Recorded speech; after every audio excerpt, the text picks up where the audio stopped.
ngày tốt mà có gì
Bữa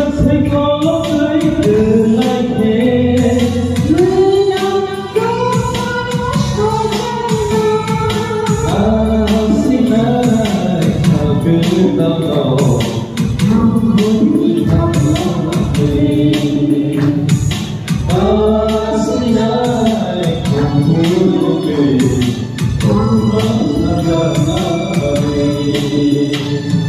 hai người ta cùng hai người vui cùng tháo các xa nghe